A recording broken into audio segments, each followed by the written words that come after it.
The moment your eyes open, you sense something is deeply wrong.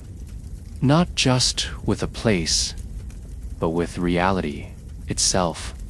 The streets are silent, too silent, yet polished to perfection.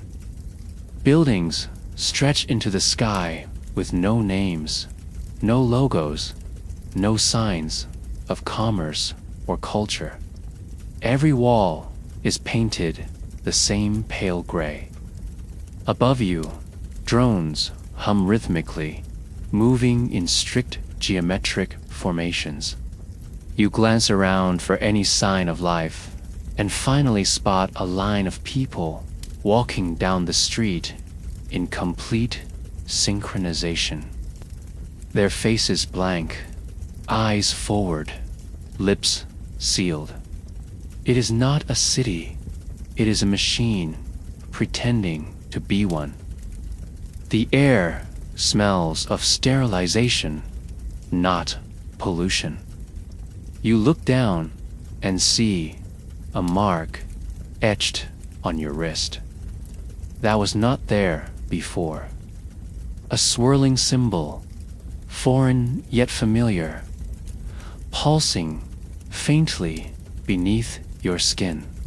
You try to speak, but a sharp electric jolt courses through your throat, silencing you.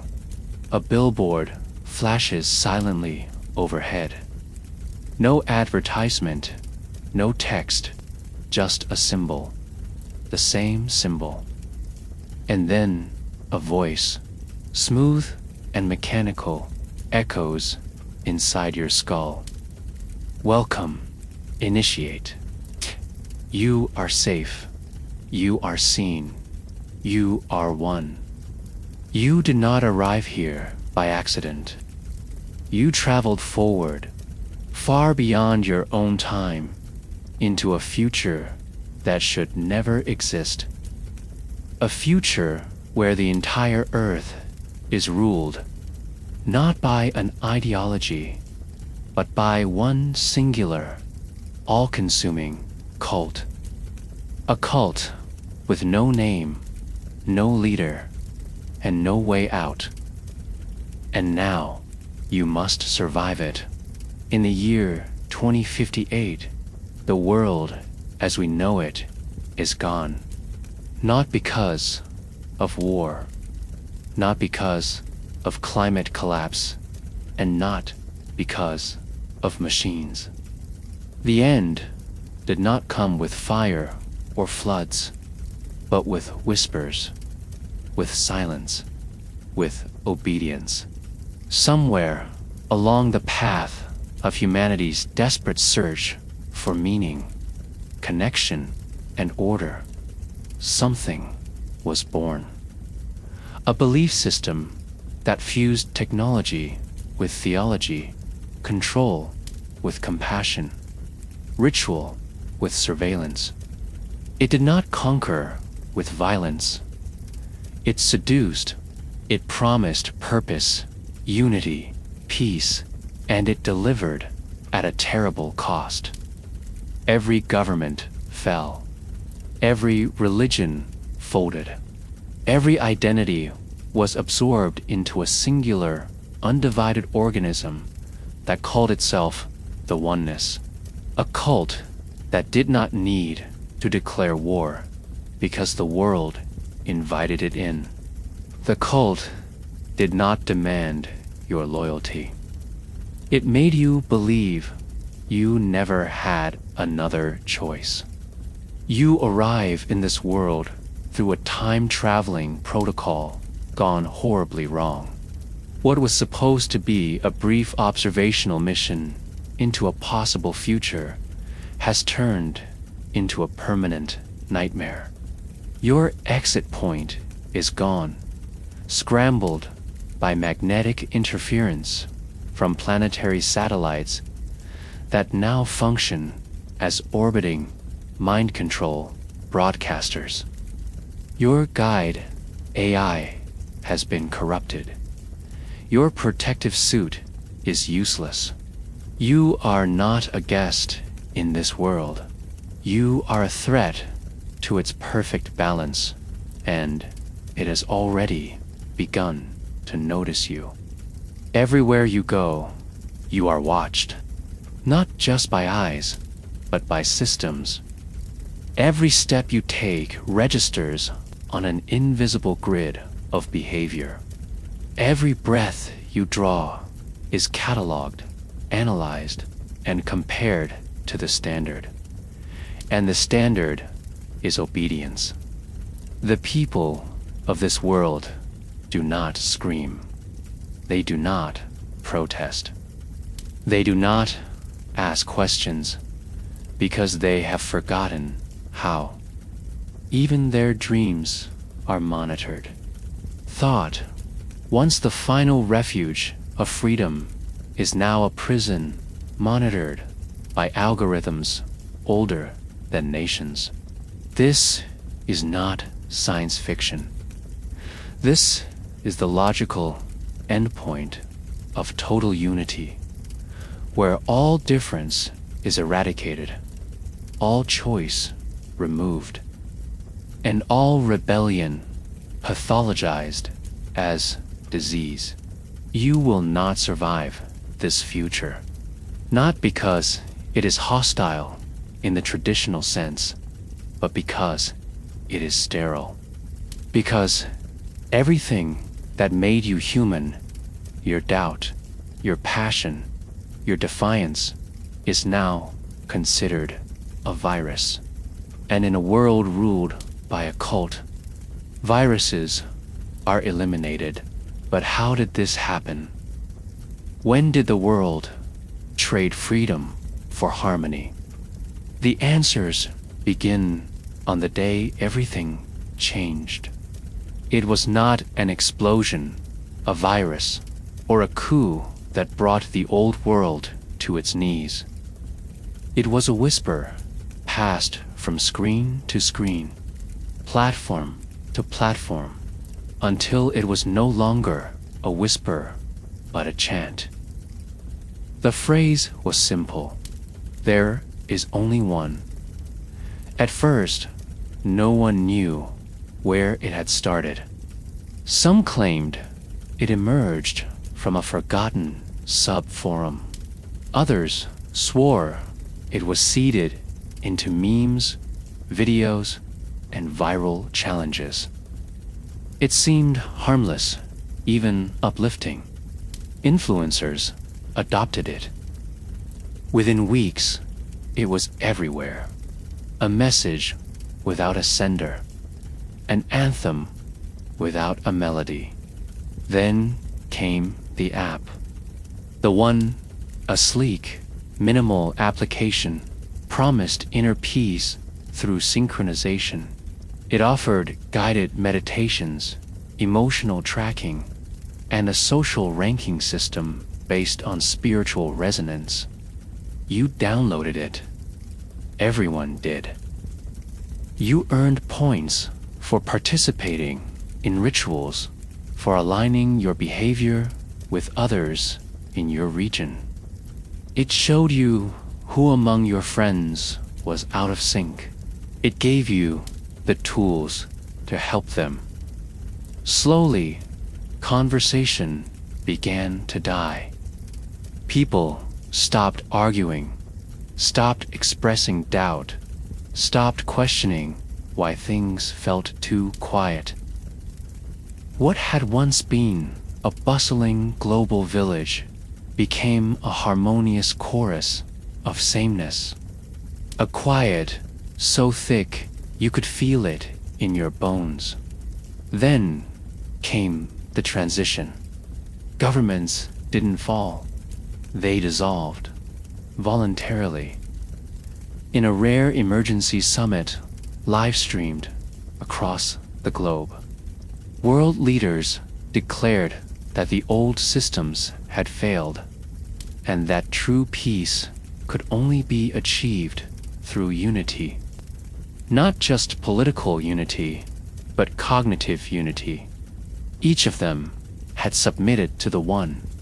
You watched as presidents, prime ministers, monarchs, CEOs, and generals stood side by side, each bearing the same swirling symbol etched over their hearts. "We are no longer many," the UN Secretary General said in his final public broadcast. "We are one." Applause rang out from crowds around the world. The masses cheered, not realizing they were celebrating their own assimilation. Infrastructure transformed overnight. Logos disappeared. Religious symbols were taken down. Schools were replaced by harmonization centers. A new calendar was issued, starting at year 0 of the One. Every person was assigned a resonance score, measured by how well they matched the frequency of the global behavioral baseline. Owls who deviated were not punished, not yet. They were invited to purification programs, offered free neural therapy, and assured that nonconformity was not sin, only sickness. Most complied. Those who did not vanished, and no one asked questions. In this world, curiosity was the first sign of dissonance. You had been watching this unfold from outside the timeline. A passive observer sent from a future research facility, tasked only with documenting possible outcomes, never interacting. But something went wrong. A signal pulse from the global harmonic grid fried your cloaking protocol and destabilized your neural tether. You dropped out of the time stream and landed in a surveillance zone, naked and unprotected. Before you could flee, a drone descended, scanned your vitals, and injected a microdose of something cold and metallic into your bloodstream. You were unconscious for 19 hours. When you woke up, you were wearing a gray tunic and had a mark on your wrist, the spiral symbol of the One. Now you walk among them, trying to blend in, but everything feels unreal. Conversations are shallow. Emotions are dampened. People smile constantly, but none of them with their eyes. Screens play endless loops of the high voices' teachings, calm, hypnotic instructions for daily life. Every room has one. Every bed, every restroom, every workplace. You try to find a moment of privacy, only to discover there is none. Even silence here is engineered. It is not absence, it is control. The people you meet do not refer to themselves with names, but with frequencies. "I am 47, A13, says a woman handing you food cubes in the communal dining hall. Praise the One. Her tone is robotic. Her eyes are glazed. She does not ask your name. No one does. You begin to wonder if names have been outlawed. Language itself has changed, stripped of metaphor, idiom, and slang. True. Every word is calibrated to reinforce unity. Individuality is a relic of the past, and remembering it is dangerous. You try to access a network terminal to send a signal back to your origin point, only to discover it is impossible. The internet, as you knew it, is gone. In its place is the stream, a singular, carefully curated feed of approved knowledge. No news, no opinions, just lessons, rituals, and affirmations. The most watched content, public harmony demonstrations, where citizens confess small deviations and are forgiven by the high voice through live-streamed rituals. They weep with gratitude. The audience claps in perfect sync. Then you witness something that chills you to your core. A young boy, no more than 8, stumbles in the courtyard and accidentally speaks out of turn. His voice cracks with surprise. "Mom," but before he can finish, a drone descends, scans him, and administers a stunned pulse. The crowd does not scream. They kneel. The boy is dragged away, and everyone resumes their duties. You look for signs of distress on their faces. There are none, only reverence. You want to scream, but you cannot. Your vocal cords are restricted by a behavior inhibitor embedded in your throat during your induction. You had not even noticed. Your only chance of survival now lies in understanding how deep this cult goes and whether there are cracks in its foundation. But the more you observe, the more you realize there are no cracks. This is not a regime with weaknesses. It is a belief system that evolved to fill every possible void: emotional, social, psychological, spiritual. It does not demand control. It is control. People don't follow it out of fear, but because they truly believe. And those who don't believe eventually forget that they ever didn't. But belief is not born overnight. It must be planted early. So what happens when the cult is all you have ever known, even from birth? You are escorted through a sleek glass corridor that smells faintly of antiseptic and lavender. Your feet echo against polished floors as you follow a silent attendant with a smooth-shaven head and blank gray uniform. The corridor ends at a biometric door labeled Cradle Facility 7. The moment the door hisses open, you are hit with a soft, mechanical lullaby, subtle and hypnotic, like white noise designed to calm the soul while burying the mind. Inside, dozens of cradles float silently along automated tracks. Each cradle is sealed in transparent composite with tubing connecting it to nutrient lines and sensory input nodes.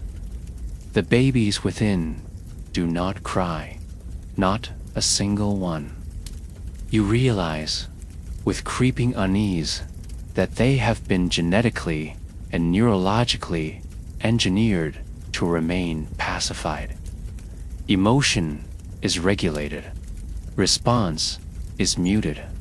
A voice echoes over the cradle system, soothing and omnipresent. This is a sacred stage.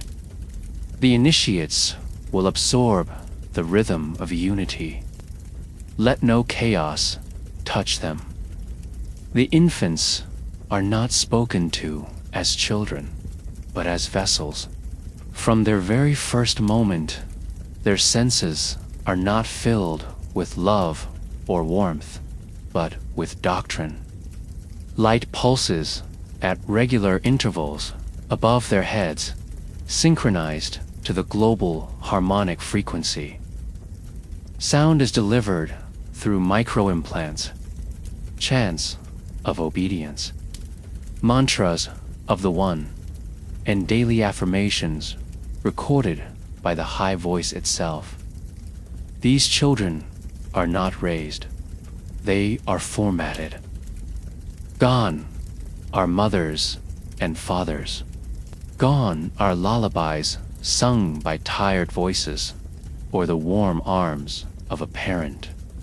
There are no family units, no surnames, no heritage. Parental bonding has been classified as a pre-unification trauma, an attachment deviation that introduces unnecessary variables into the development of a properly calibrated mind. Instead, each infant is assigned to a harmonization nurse, a biologically sterile caretaker trained only to administer nutritional injections. Love has become pathology. Even the very concept of maternal affection has been erased from collective memory, remembered only in archived texts, forbidden from public access. You are taken into the instructional imprinting wing, where children from ages 3 to 6 undergo their first harmonization phase. Rows of small, sterile rooms sit side by side, separated by soundproof, transparent walls. In each room, a child sits in a kneeling posture before a holographic sphere known as a cognitive core.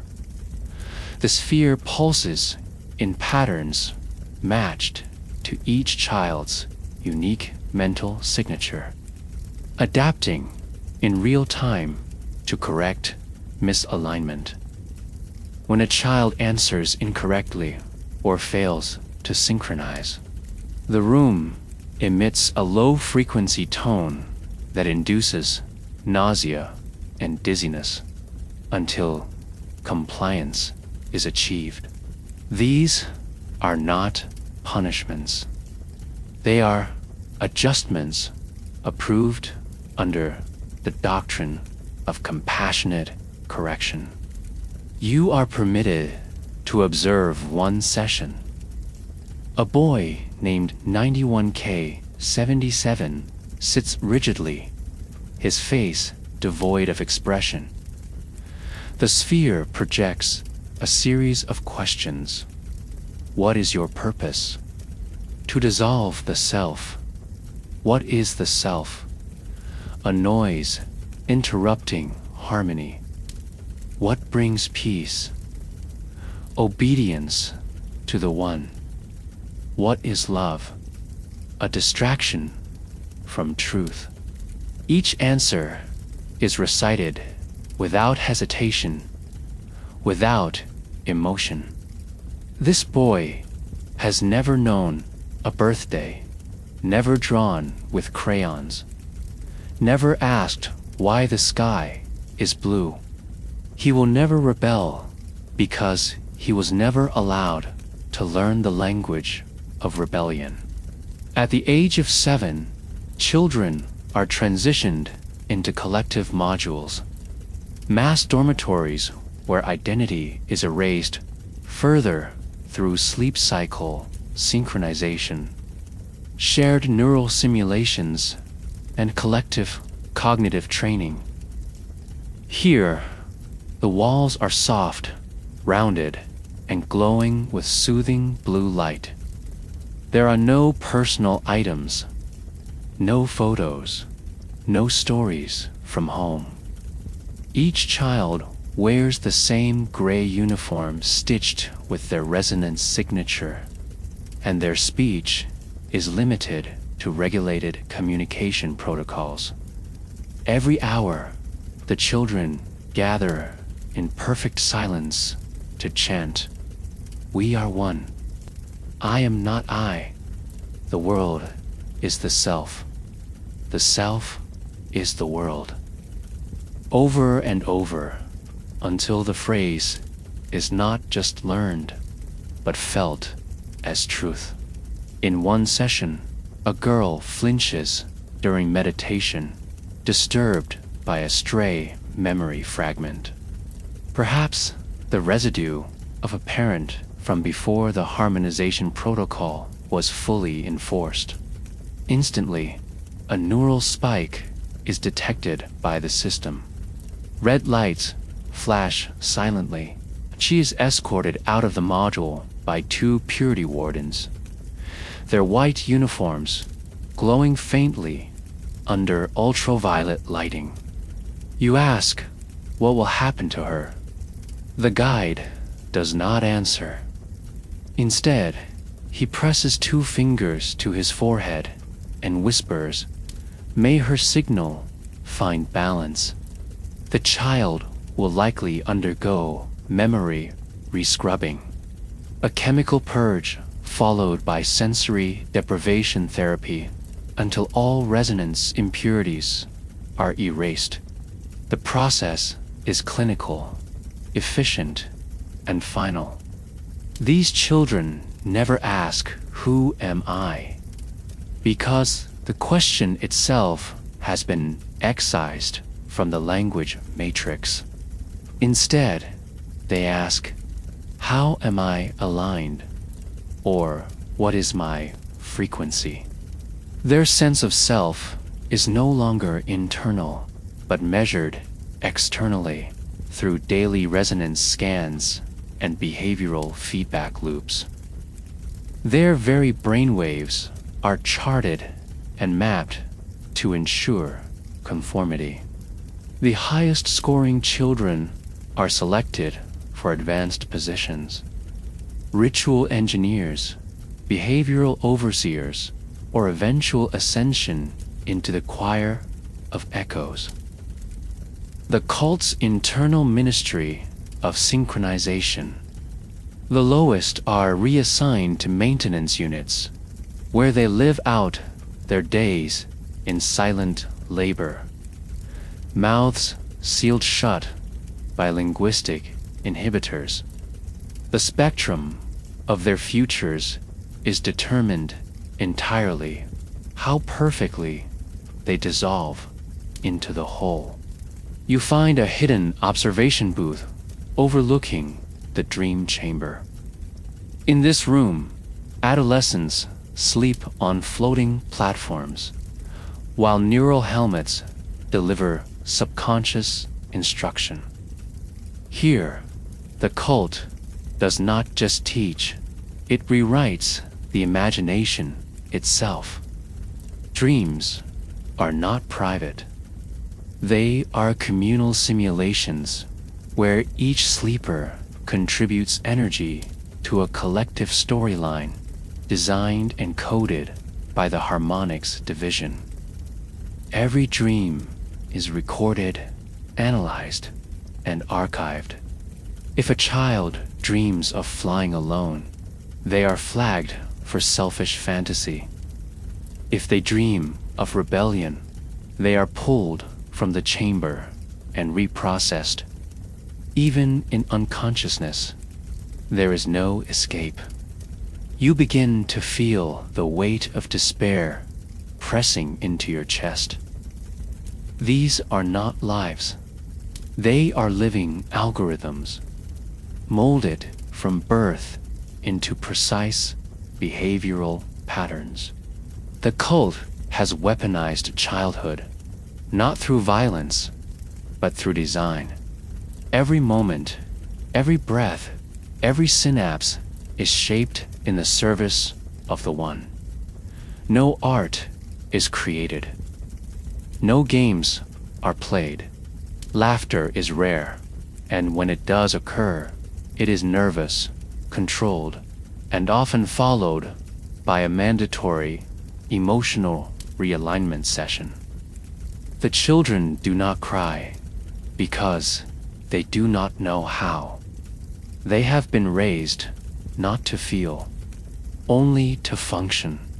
You are reminded of an ancient quote, now likely erased from public knowledge.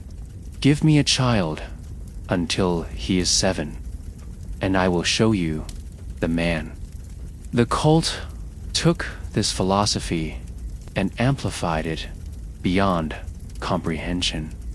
It has perfected the erasure of the self before the self ever emerges. These children are not lost.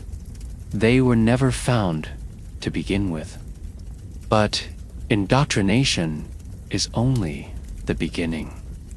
What does daily life look like when every moment is scripted, when every interaction is surveilled, and when deviation means deletion? You awaken not to an alarm, but to a tone. It is soft, harmonic, and impossible to ignore. Every morning begins with the same sound, carefully designed by the cult's neuroacoustic engineers to pull citizens from sleep without agitation. The bed you lie on is a molded slab of temperature-regulated foam recessed into the wall. No pillows, no sheets. Comfort has been minimized, not for efficiency, but to discourage indulgence.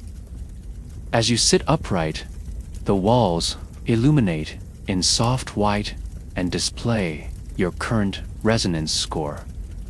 Today, it is lower than usual. You feel a shiver of anxiety because you know you are being watched. Before you even step outside your assigned unit, your body is scanned. Infrared pulses check your temperature. Retinal scans verify identity. And micro-resonance sensors embedded in the floor assess your heartbeat and brainwave synchronization. If you are misaligned with the day's global harmonic standard, a silent warning flashes in your peripheral vision. Red means compulsory realignment session. Yellow is a grace period. Green is perfection. Few achieve green. Fewer remain there. The oneness rewards predictability, not excellence. Clothing is pre-assigned and identical. A one-piece gray suit embedded with biometric threads and a neck collar that monitors vocal tone for signs of emotional instability. Breakfast consists of nutrient pellets and a lukewarm protein liquid dispensed through wall ports. There is no dining hall. Communal eating was banned during the 6th correction, when the cult determined that shared meals led to increased deviation through unscripted conversation. Now, every meal is solitary, silent, meditative. Before you leave your dwelling pod, you must perform the morning recitation, a 30-second prayer to the high voice, delivered in perfect monotone, eyes closed, palms open. If your intonation or timing deviates, the system records a point against your harmony log. 3 points in a week, and you are summoned. 5, and your schedule is overridden by correctional protocol. Most people never reach 5. The fear is too deeply embedded. Outside, the city breathes in mechanical rhythm. Roads are lined not with cars, but with quiet conveyor paths, slowly moving citizens to their assigned functions. No one drives. Autonomy in movement was eliminated during the third correction, when patterns of spontaneous travel were found to lead to emotional unpredictability. Now, you move only when summoned. You speak only when permitted. And every utterance is transcribed by omnipresent audio spiders suspended invisibly in the air. You pass storefronts with no names, just identical gray facades displaying a rotating spiral symbol, the mark of the One. Inside, the spaces are not for shopping, but for function reinforcement. Here, citizens view loops of instruction, each tailored to their assigned role type. There are no professions, only functions. You are either a harmonizer, a maintainer, a repeater, a listener, or a builder. You do not choose. You are designated based on childhood resonance, metrics, and lifelong alignment. You cannot switch. Ambition is considered dissonance. You are currently designated as a listener, a mid-tier function responsible for absorbing high voice transmissions and redistributing them through carefully modulated vocal repetition. You spend your daylight hours seated in a gray auditorium with 100 others facing a black sphere that hovers and glows with pulsing light. The high voice speaks through it in a tone that defies age, gender, or origin. You repeat every phrase exactly as it is said. You do this for hours. No questions. No interpretation. Just repetition. The voice says, to deviate is to divide. You repeat, to divide is to destroy. You repeat, to destroy is to forget. You repeat. At midday, you are granted a break known as the still hour. It is not free time. It is mandatory meditation. In a white chamber with no corners, you kneel on a floor that subtly vibrates with harmonic frequencies designed to entrain your brain into obedience. You must not sleep. You must not speak. You must not think of the past. Only stillness. A camera above records your posture, eye movement, and respiration. If you twitch, a soft current flows through the floor to correct your deviation. It is painless, but unforgettable.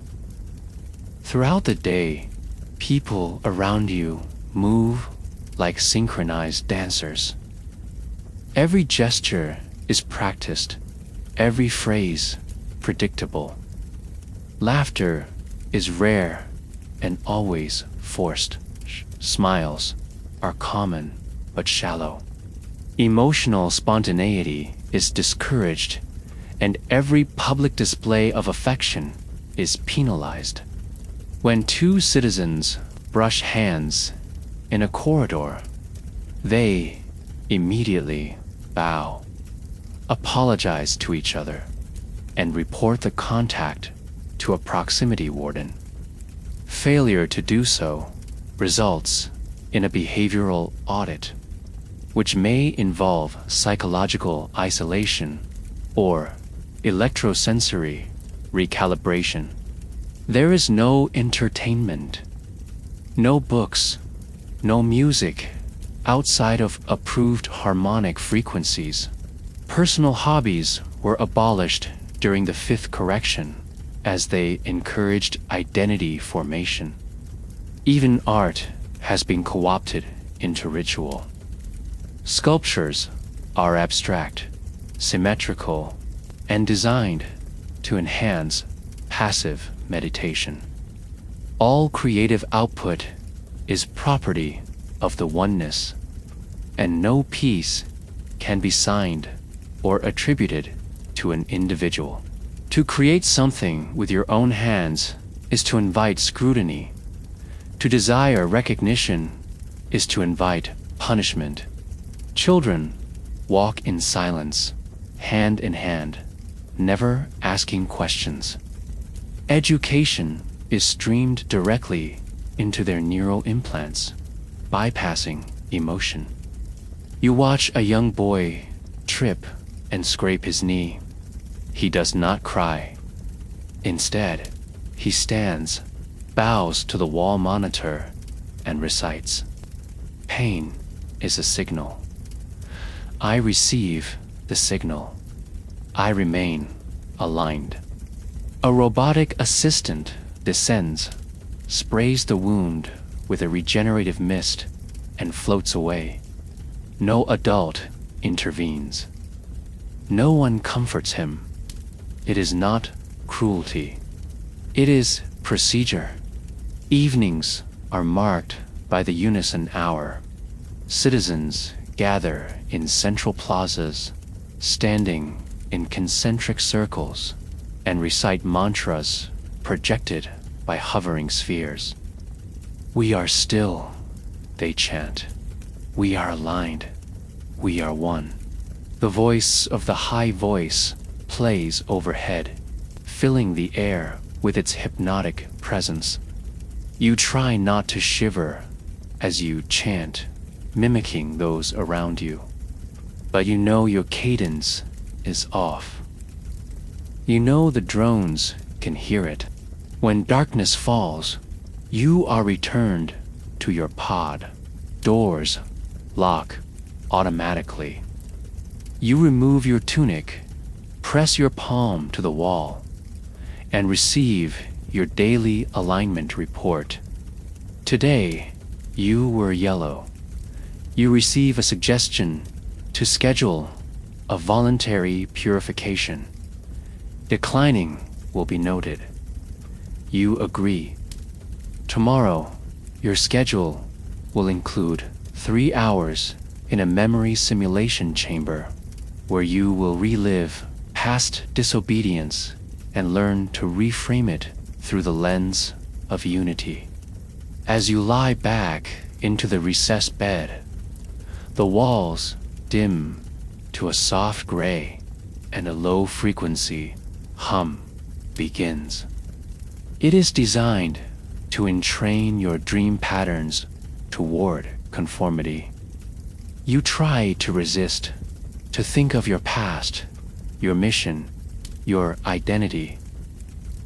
But it is slipping. Words like freedom, love, even your own name, they feel distant now, like echoes in a storm. You want to fight it, but part of you is already surrendering to the rhythm. You fall asleep, not with fear, but with numbness, because fear has been systemically dulled. That is the horror of this world. Not that it torments you, but that it smooths you, sandpapers the soul until nothing unique remains. And the worst part, you are beginning to prefer it. But outside this harmony, there are places the cult failed to conquer. Places left behind, forbidden, broken, free. And the moment you learn of them, your survival becomes even less certain. You first hear about them in a whisper, almost accidental, carried through static in a malfunctioning voice.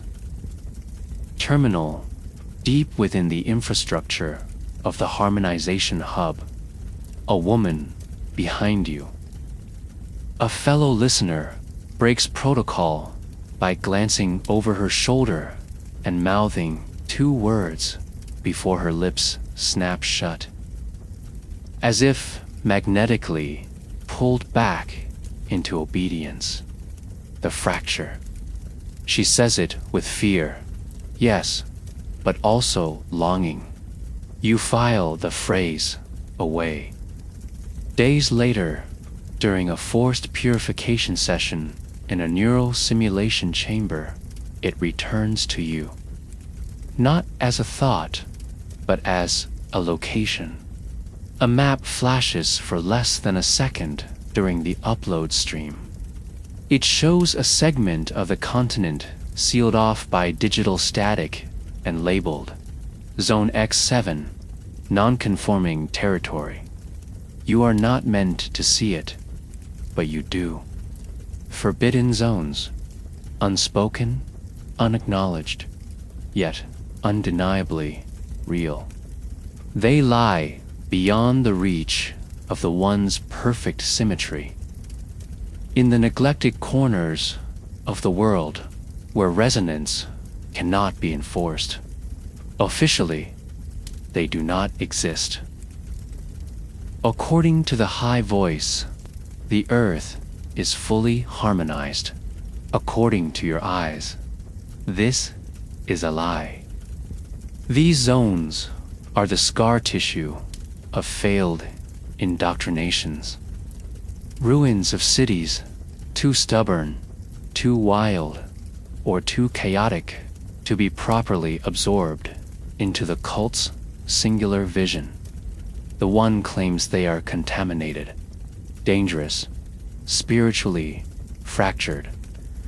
You suspect they are something else, free. After weeks of subterfuge, silence, and perfectly rehearsed obedience, you are finally granted what you have been planning for: permission to serve as a mobile observer in the infrastructure maintenance sector. This role gives you access to transport routes that brush the edges of the classified territories. Under the guise of function, you are fitted with a sensor-neutral suit, a protective frequency shroud, and a list of assignments. But once your transport capsule glides into the outskirts of the harmonized grid, you deactivate your beacon and step into unmonitored territory. The transformation is instant. You walk into entropy. The road beneath your feet cracks and shifts under decades of unchecked erosion. Trees push through asphalt like reclaiming gods, their roots buckling sidewalks once trodden by organized processions. Nature has not been erased here. It has returned violently, unfiltered and wild. The sky is darker, clouds more chaotic. There are no broadcast towers, no harmonic drones humming in the sky. The silence is deeper, not artificial, but natural, real. You feel the weight of it pressing against your eardrums. And then, from somewhere within the tangled sprawl of broken buildings, you hear something you have not heard in months. Laughter, not the forced, approved kind, but sharp, raw, unscripted laughter. It hits you like an earthquake. The fracture is not one place, but many. A decentralized mesh of autonomous communities formed from the remnants of pre-unity civilization. These are people who refused the assimilation, who destroyed their implants, burned the indoctrination centers, and fled into the collapsing wilderness to preserve something of the human soul. They call themselves the untethered. They do not chant. They do not wear uniforms. And most shocking of all, they use names. real names. You meet one on your second night, hiding in the ruins of what was once a public library. Her name is Ava. She offers you food, actual food, cooked over flame and seasoned with herbs grown from untended soil. You chew slowly, afraid you will cry. Your mouth remembers taste, but your mind had forgotten what it meant to enjoy anything. Ava takes you through their settlement, shattered concrete towers wrapped in vines, shattered billboards now painted with resistance slogans, old elevators converted into vertical farms. Children run barefoot through open courtyards, screaming, playing. They bleed, they bruise, they cry. No one stops them. No one corrects them. You feel dizzy with contrast. Here, emotions are not errors. Here, chaos is not a virus. It is breath, but it is not paradise. Every night, they post sentries on rooftops, watching the skyline for flickers of harmonic drones. Every week, someone vanishes, either tracked by implants they thought were removed or betrayed by a sleeper who cracked under pressure. There are stories whispered by campfires of entire settlements, purified by orbital frequency bursts. The one may deny these places exist, but it hunts them relentlessly. The high voice refers to them cryptically during broadcasts as the disease without name. And yet, the fracture persists. You sit with Ava under the shell of an ancient subway terminal, its walls covered in hand-drawn maps, old photographs, and smuggled pages of banned books. She speaks of how they preserve culture, not just with memory, but with rituals. Here, they celebrate birthdays, they write songs, they paint with colors banned from harmonized zones because of their emotional volatility. You realize something profound. The forbidden zones are not merely resisting the one, they are rebuilding the concept of being human. Still, Ava is clear. This life is not sustainable forever. Supplies dwindle. Drones patrol wider ranges. Children are born without knowledge of the old world, and some secretly envy the simplicity of the cult's order. Worst of all, infiltration has increased. The cult has adapted, sending agents with false memories planted to infect the fracture with internal conflict. Trust is fraying. You see it in Ava's eyes when she hesitates before letting you join a conversation. You know she suspects you might not be who you say you are. You are not sure either. In one of the lower vaults, you discover something unimaginable. A server core salvaged from before year zero. Inside it, the untethered store fragments of what the world used to be. Music files, literature, movies, languages, even fragments of religious texts. You listen to an old recording of a choir singing in Latin. Tears run down your face before you even understand the words. This, you realize, is what the cult fears most. Not war, not violence, but memory, because memory gives shape to the self, and the self cannot be harmonized.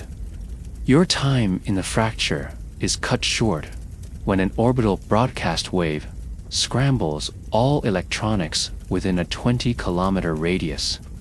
Ava grabs your hand and pulls you into an underground shelter. As buildings above flash with strobes and burst into flames, the One has found them, or rather, allowed you to find them, then followed. You look at her as the walls tremble around you. She does not cry. She does not beg. She only says, "You should have never come here." And in that moment, you understand. The forbidden zones were not safe spaces. They were baited traps. Not by the One, but by the idea that freedom could survive in fragments while the rest of the world is consumed. The cult does not need to destroy the fracture. It only needs to let it die slowly, isolated and paranoid. Because the One knows the truth. If rebellion does not spread, it withers. And here, in the dark, under the ashes of old cities, you begin to wonder if hope is just another deviation waiting to be corrected.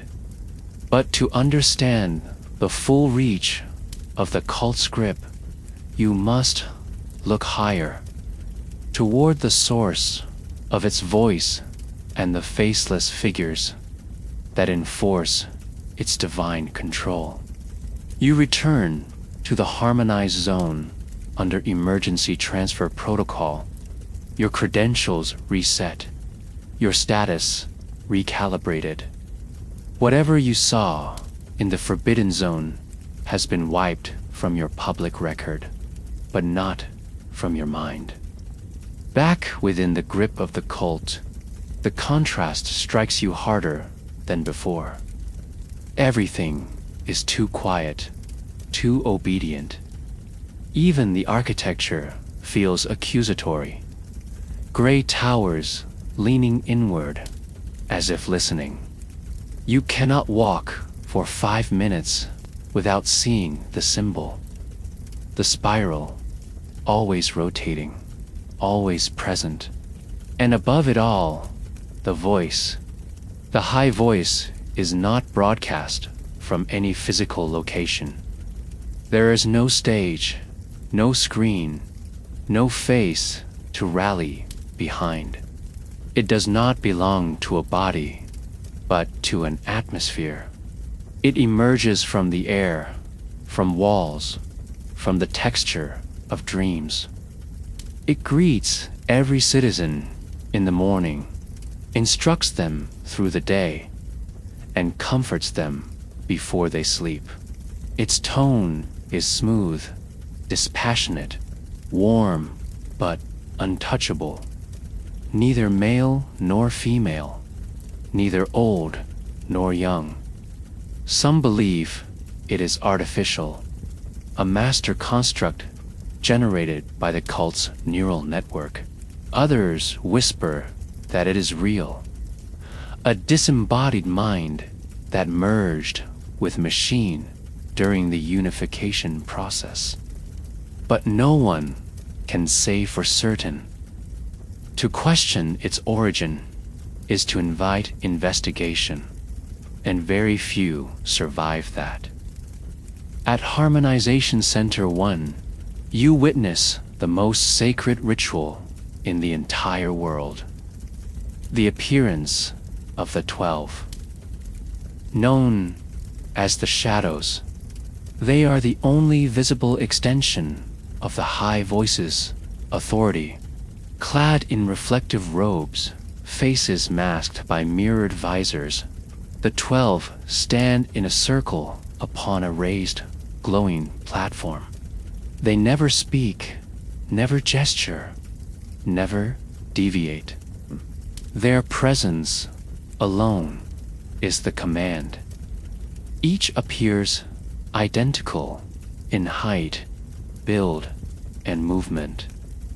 And yet, every citizen insists they are distinct, unique, divine. The ceremony begins in total silence.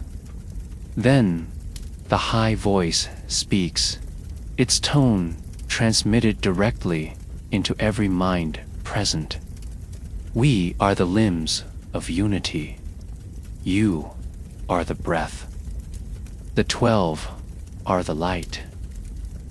With that, the shadows raise their hands in unison, and the spiral symbol projects from the center of the room in rotating layers of light.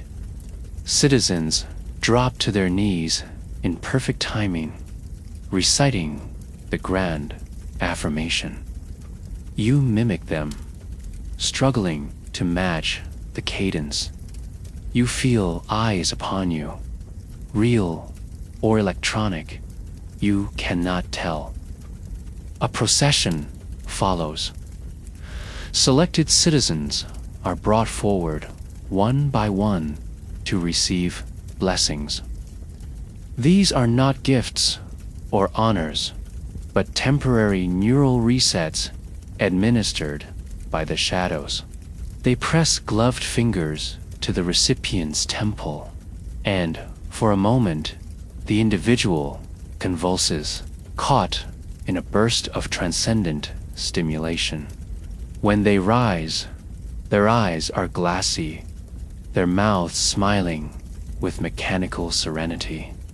I have been touched by the voice, they say. I am no longer. You learn that the shadows do not live anywhere. They are not transported. They simply appear where needed. When disaster strikes, they arrive. When rebellion stirs, they descend. When a region shows signs of emotional entropy, they are present within the hour. Some say they can phase through walls or alter thought with a glance. Their presence alone is said to recalibrate unstable resonance in entire communities. Children fear them. Adults worship them. Even the untethered speak of them with reverence and dread. In a forbidden archive, deep beneath a decommissioned transport station, you uncover fragments of truth. The 12 were not always divine. They were once human, chosen for their resonance purity, trained in isolation, and subjected to decades of neural modification. Their thoughts were stripped down, purified, merged. Each one became a vessel not of individuality, but of function. 12 aspects of control, authority, memory, harmony, surveillance, sacrifice, renewal, expansion, correction, silence, devotion, balance, and absorption. Together, they form the doctrinal foundation of the One. Alone, they are hollow. But unified, they are invincible. You read of something worse, the 13th. There are whispers of a missing shadow, one removed before the final merge. A defect, a deviation. According to legend, this 13th was meant to embody rebellion. A counteraspect meant to complete the system through contrast. But the prototype failed. It retained too much self, too much memory. The project was shut down, and all records purged. But some believe the 13th survived. sealed in a vault beneath the North Pole, kept in stasis as a warning or a contingency. You do not know why this detail hits you so hard. Perhaps it is because something inside you, buried beneath the layers of implanted obedience, begins to hum. A resonance that does not match the global harmonic frequency. A signal that comes from within, not without. Later that night, in your assigned pod, you receive an encrypted transmission through your neural implant. It is not possible you were scanned. You were cleared. But the message arrives anyway, spoken in your own internal voice. You were never just observing. You were chosen. You are the 13th. The message loops once, then disintegrates. You stagger back from the wall and look into the reflective surface of your sleep monitor. You half expect your eyes to glow or your reflection to vanish. But instead, all you see is the spiral, spinning softly, endlessly, perfectly behind you. You begin to see the shadows differently after that, not as gods, but as cages in motion. They do not feel. They do not decide. They do not live. They simply enact. You watch them enter a city block where a spike in emotional deviation was detected. Without a word, they touch the air, and a pulse ripples across the neighborhood. People freeze mid-step, fall to their knees. Their resonance is forcibly corrected through localized neural discharges. The ritual is called harmonization by contact. No violence, no screaming, just a world that forgets quietly and efficiently.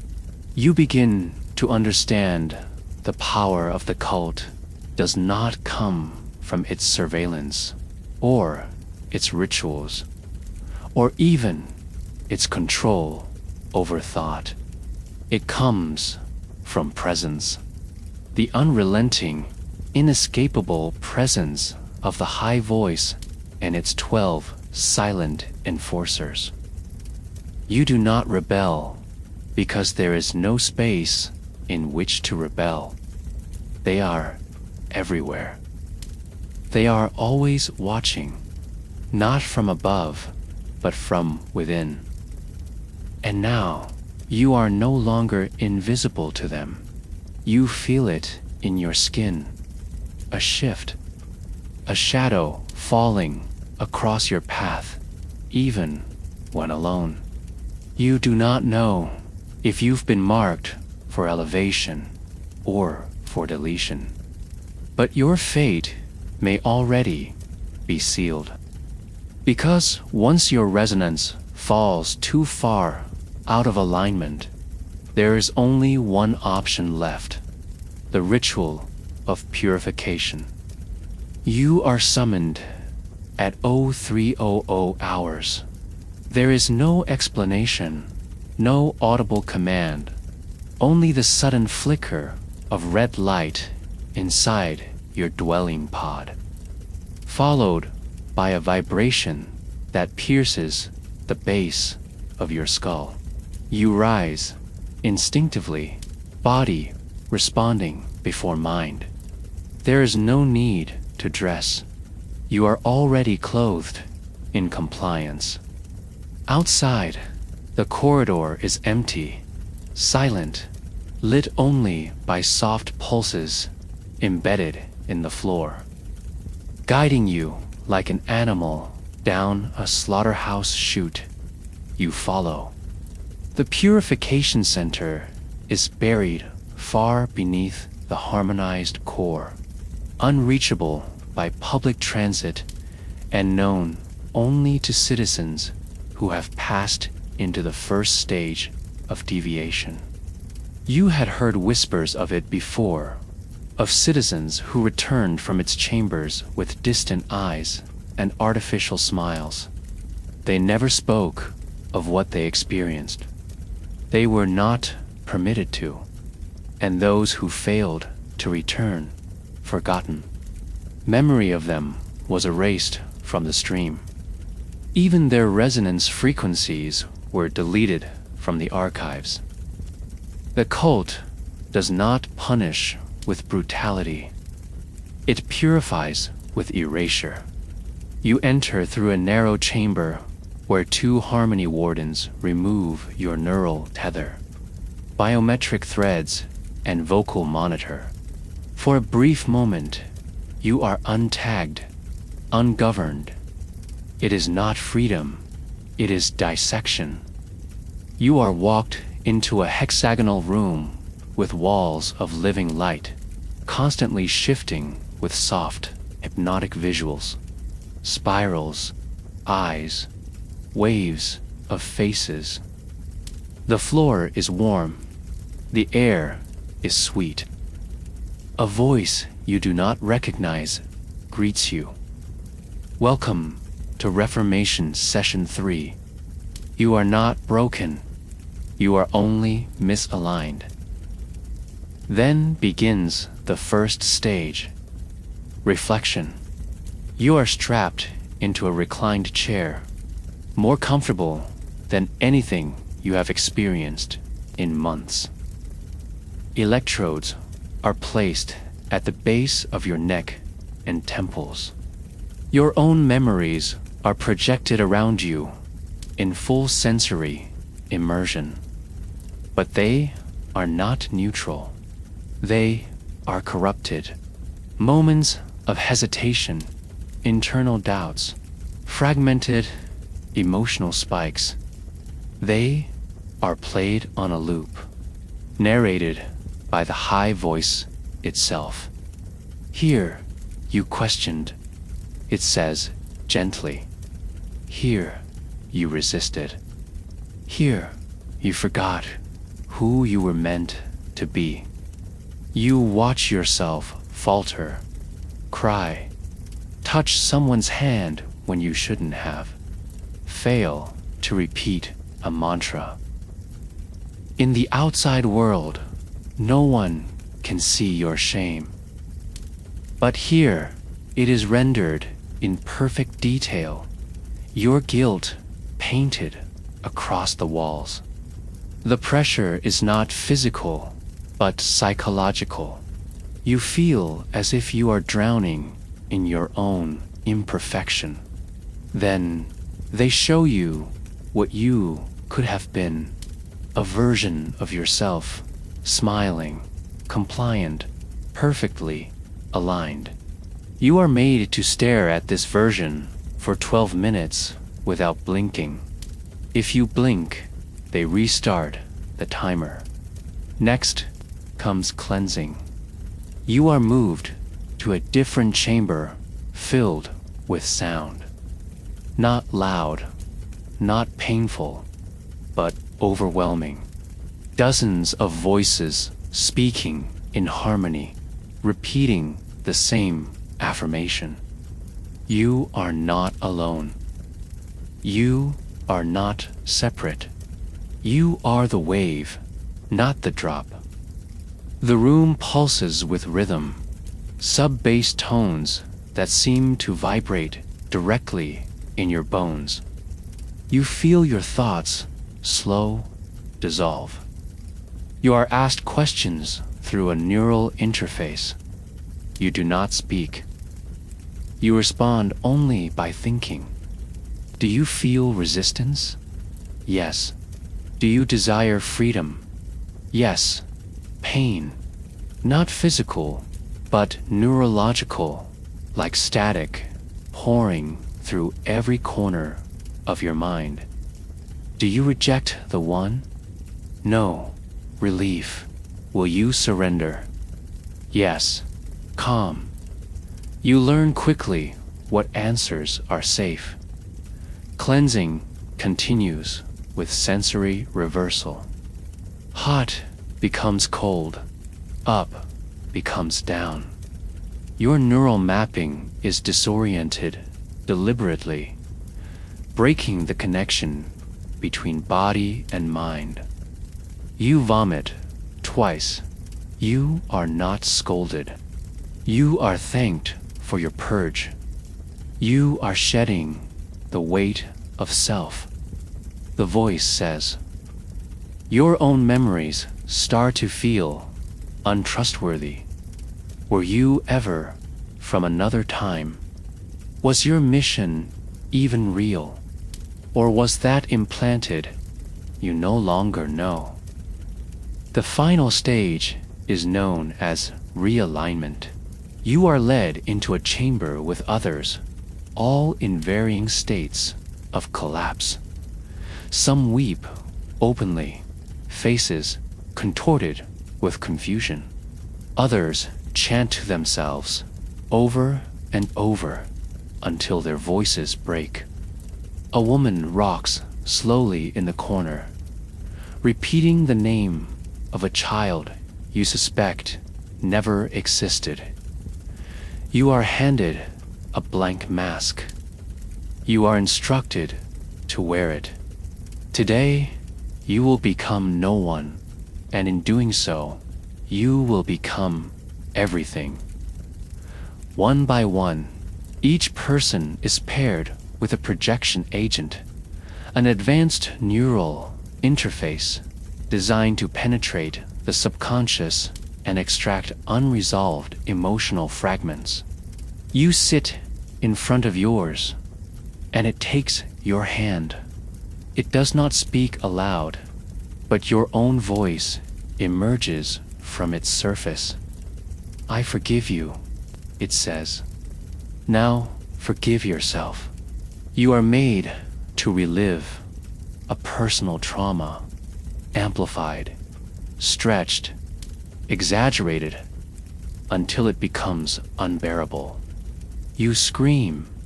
Though you were not aware, you still could. The projection weeps with you. Then it smiles. Now you are clean. You are permitted to return to your pod only after you have completed a full cycle of reaffirmation. 200 repetitions of the grand mantra while kneeling in a chamber filled with chemical vapors designed to dull the critical mind. If you miss a word, the counter resets. Around you, others kneel beside you, speaking in broken, exhausted rhythm. Some collapse mid-mantra. They are quietly dragged away. You never see them again. You return to your dwelling, feeling lighter. Yes, but hollow. Your memories feel sanitized. You know something was taken, but you cannot define what. You stand before your sleep monitor, whispering the daily affirmation, not out of fear, but because it now feels natural. The spiral glows warmly. You are progressing, it says. You are almost ready. The next morning, your resonance score has risen. Your neighbors nod at you with mechanical grace. You are permitted to speak again, though your sentences are shorter, your tone flatter. When you laugh, it feels wrong. Forced, still, you are praised for your alignment. You are congratulated for surviving the ritual. But you know, deep down, that something inside you has been smothered. that you are not the same person who walked into that chamber. You ask your harmony overseer if you can speak about what happened. She smiles politely. There is no need to speak of it. It is no longer part of you.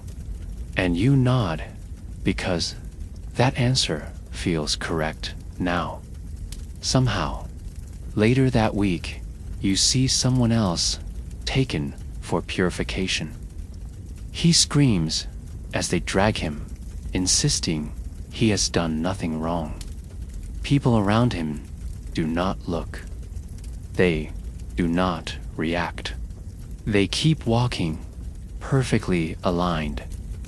You feel no anger, no sadness, only the faintest, fleeting twinge of recognition, like something buried deep beneath your programming is still trying to claw its way out.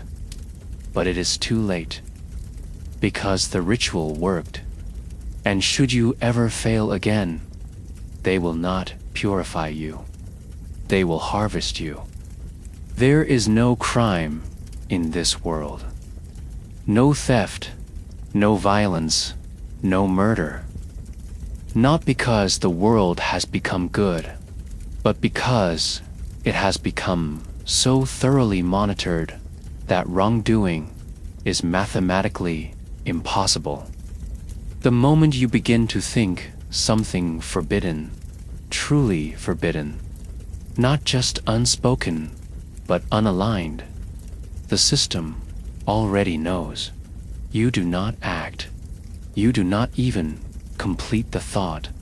It is caught, dissected, and cataloged before it ever fully forms. And if it registers as a threat to harmony, you are not reprimanded.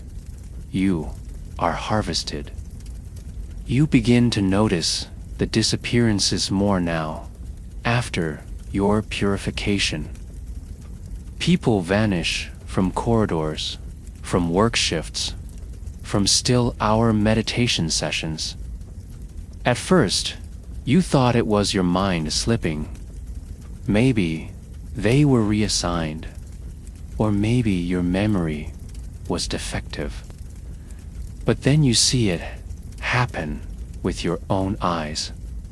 A man walking ahead of you in perfect synchronization stumbles, not physically, but cognitively.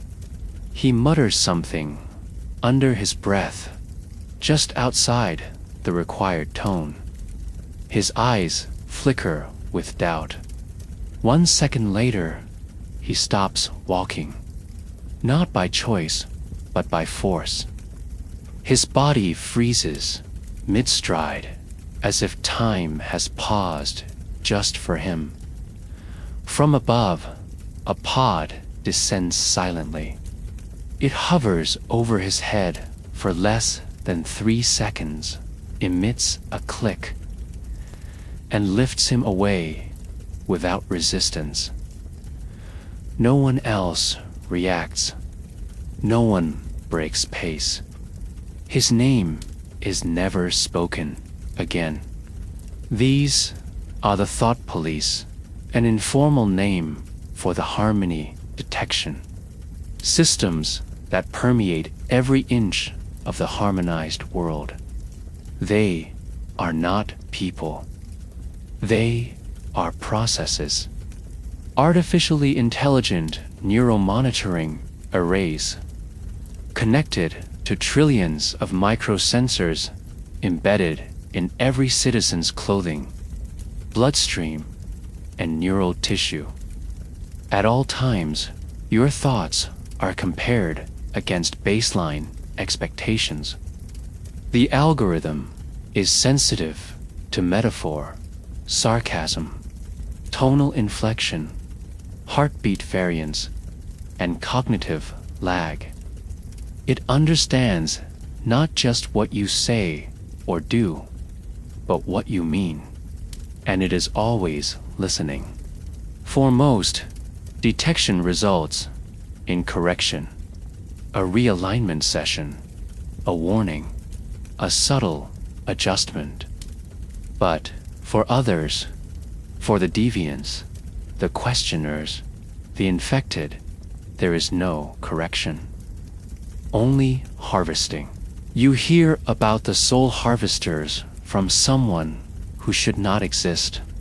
A woman with no frequency signature.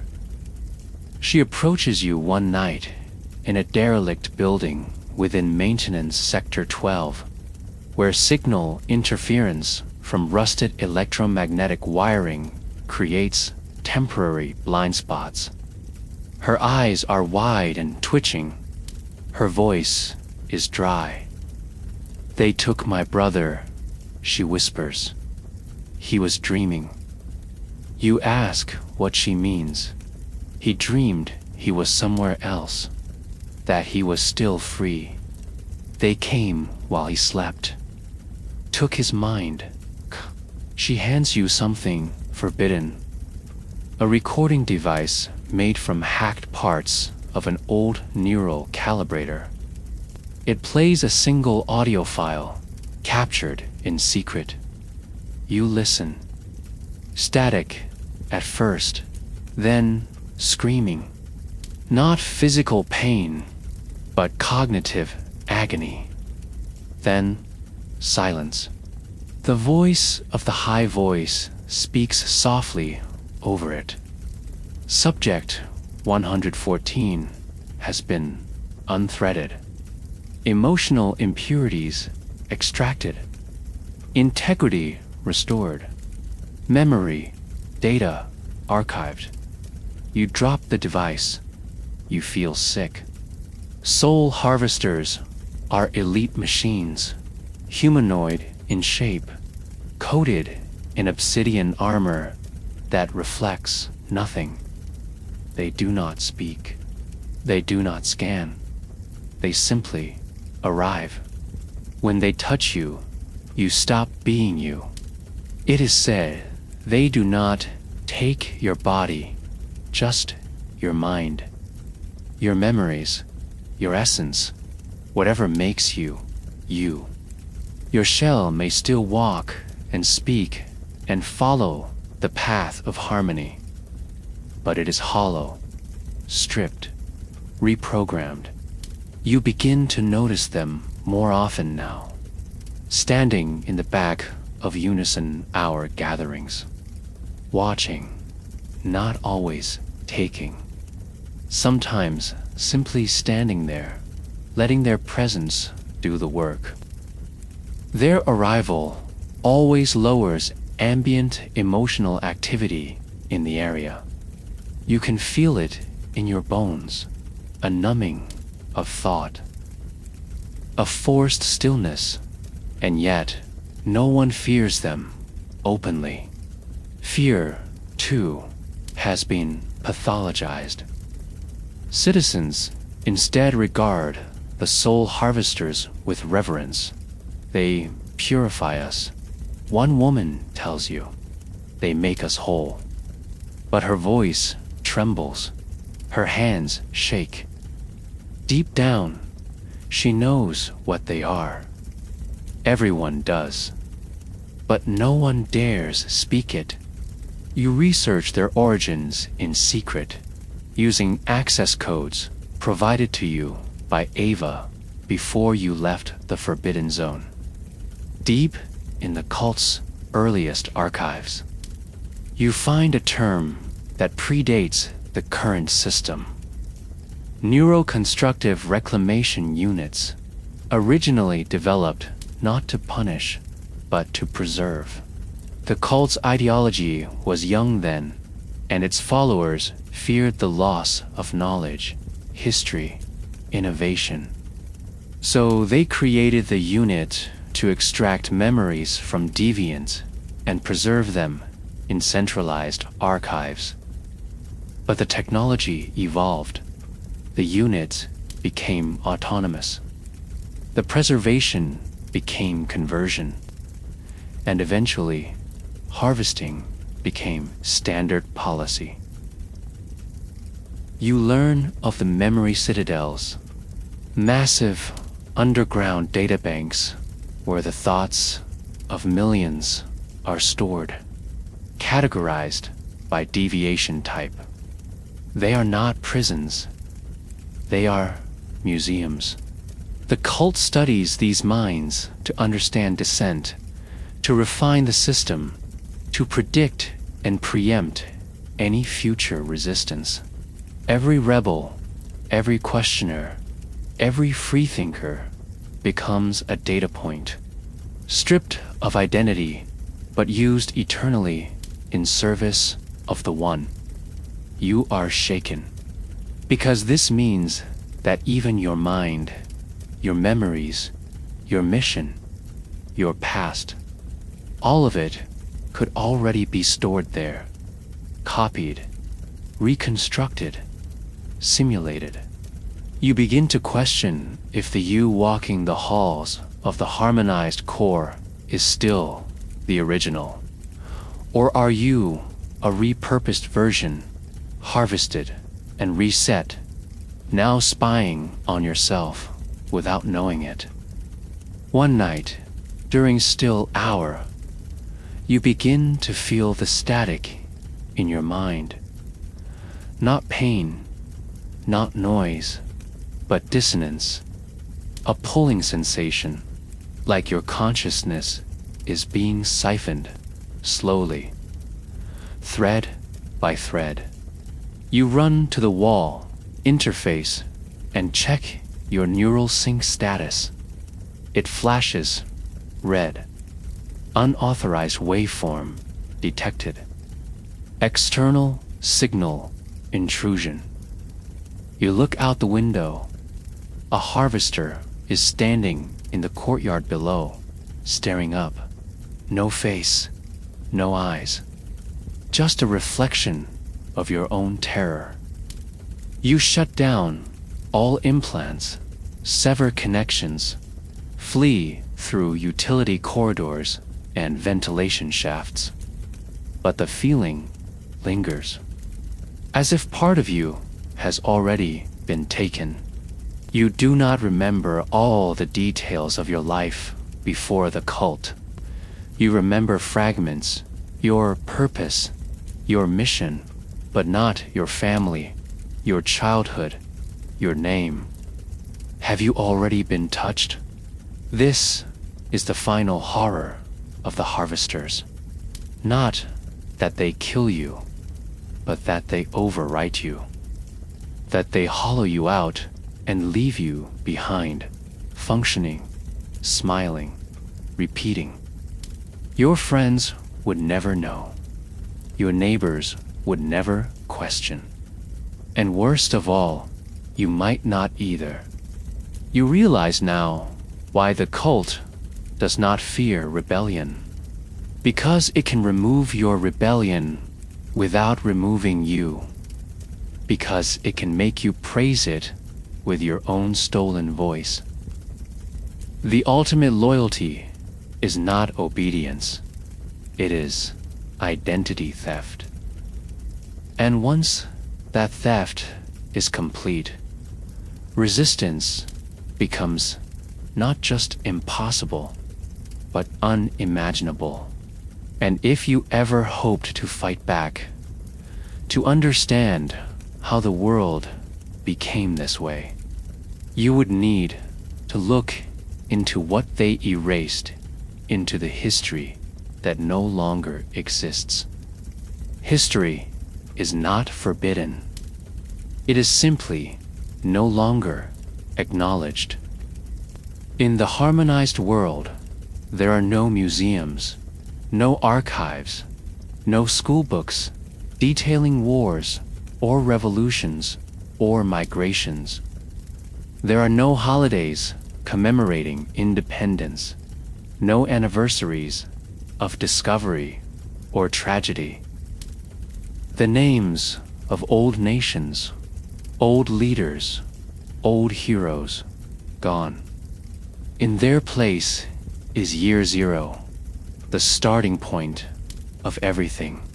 According to the doctrine of the One, there is no before. The moment the high voice first spoke was the birth of true reality, and all else was illusion. You first notice it when a child, maybe 8 years old, asks you what the stars are. Not the scientific explanation, he knows that, but what they meant before. You hesitate, tempted to mention ancient sailors, celestial myths, constellations passed down through generations. But as you open your mouth, the neural implant in your neck tightens, a warning pulse flaring in your spine. You answer with a required phrase. They are reminders of alignment. They remain still, so we may stay still. The child nods, satisfied. The old meaning is dead. The stars are now propaganda. You begin to look closer.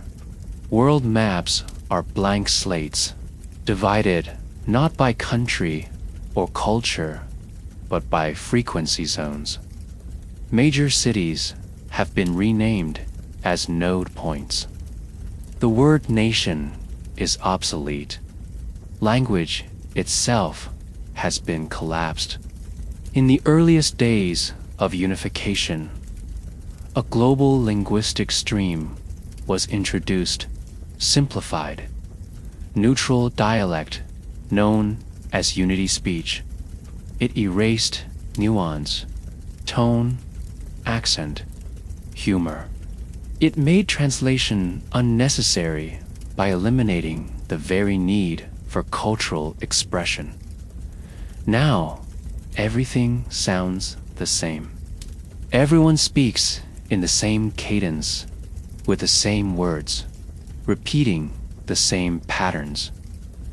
Even the phrase, "I remember," is discouraged. Instead, citizens say, "I align with the past." But there is no past to align with. You gain access to a disused maintenance tunnel beneath the harmonization archives. One of the few places left with analog storage systems too dense to transfer into the stream. There, hidden behind decaying insulation and rusted consoles, you find it, a forbidden vault labeled temporal anomalies.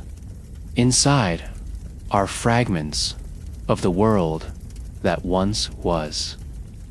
Film reels, music on cracked hard drives, photographs faded with time, and ancient texts with pages torn but still breathing truth. You run your fingers over the face of a man in a suit, shaking hands with another man under a flag. The photo is labeled Yalta Conference, 1945. You whisper the names to yourself, feeling them like a spell. Roosevelt, Stalin, Churchill. These names are not in the stream. You check, you search. They do not exist. According to the system, the 20th century never happened. The invention of electricity, the moon landing, the printing press, the fall of empires, all erased, not denied, not rewritten, just gone. You find a video, blurry, warped, but unmistakable. A protest, tens of thousands marching in defiance. Signs held high, faces screaming.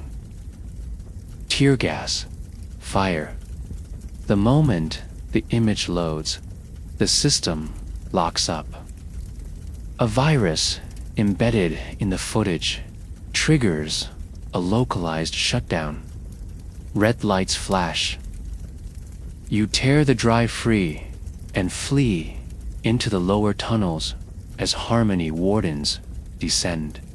They do not question what you were doing. They do not accuse you. They simply restore the systems and delete the breach. No consequences. Because to acknowledge an act of historical discovery is to admit that history exists, and that is not permitted. You speak to a former memory architect, a role now obsolete, replaced by automated stream curation. He sits in a hidden shelter beneath a collapsed metro line, his skin pale from lack of sunlight, his mind fragile from years of self-imposed exile. It was called the Great Scrub, he tells you, 15 years after year zero, the final purge. Every database, every archive, every name that wasn't approved, deleted. Not rewritten, deleted. He tells you that entire generations of knowledge were flattened. It was elegant, efficient. Most people didn't even notice. When they woke up, the past was just absent. Like a dream they never had. He shows you a piece of forbidden tech, a temporal fragmentation scanner. When used on old world structures, it can detect residual data left behind in physical materials, ink patterns in old books, data, echoes in magnetic strips, even fingerprint trails on keyboards. He used it to reconstruct parts of Shakespeare. Only fragments, a line here, a phrase there. Enough to remind you that once language had texture, that once people believed in things that weren't real, simply because they wanted to. In your exploration, you find a collapsed church overtaken by vines and time. Inside, beneath cracked stained glass, you uncover a half-burned book, a Bible. The pages are brittle, some fused together by moisture and ash. You read aloud, your voice trembling, "The truth shall set you free." That phrase no longer exists in any modern database. In the stream, the only truth is alignment, and freedom is just a deviation. Back in the harmonized zone, you begin to test your theory. You speak of the past in coded fragments. You hum songs from an era no one recalls. You sketch faces long lost to time. Most people stare blankly. They do not react. They do not recognize. But a few do. They flinch. They glance around nervously. One woman grabs your wrist, leans close, and whispers, "Stop." They erased it for a reason. You begin to understand the genius of the cult's control. It does not need to convince you of its truth.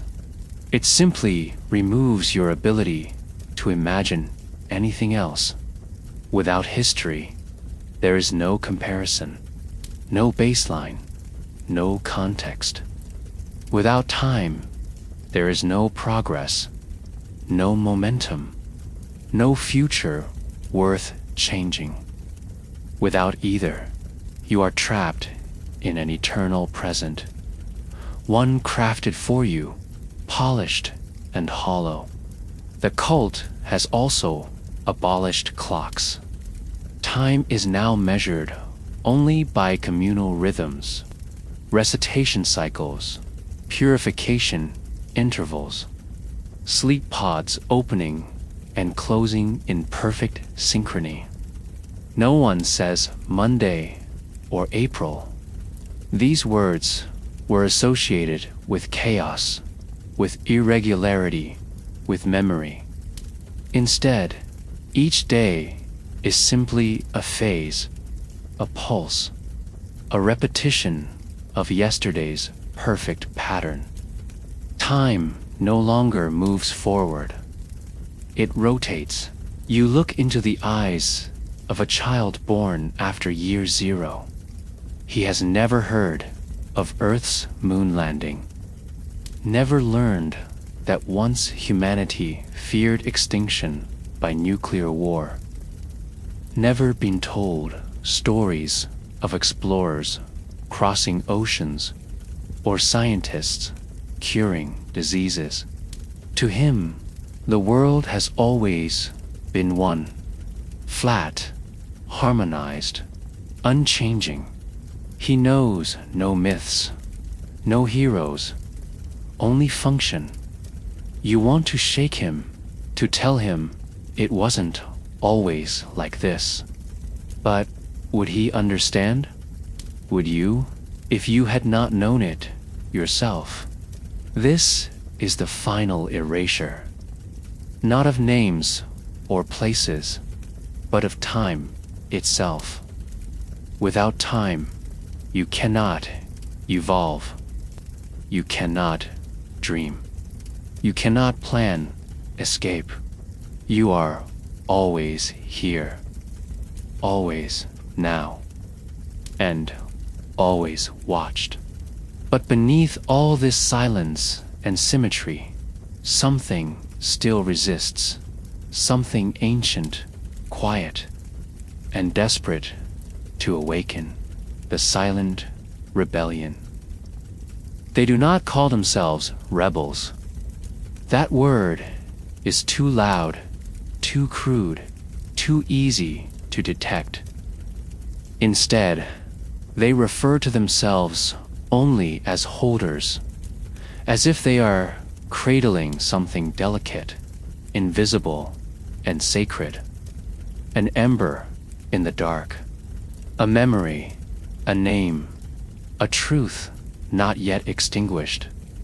You discover them not by finding a meeting or overhearing a transmission, but by noticing a flaw, something out of place in the harmony, a flicker in a hallway light that stutters off rhythm, a subtle pause in a phrase during unison hour, a glance that lingers just half a second too long.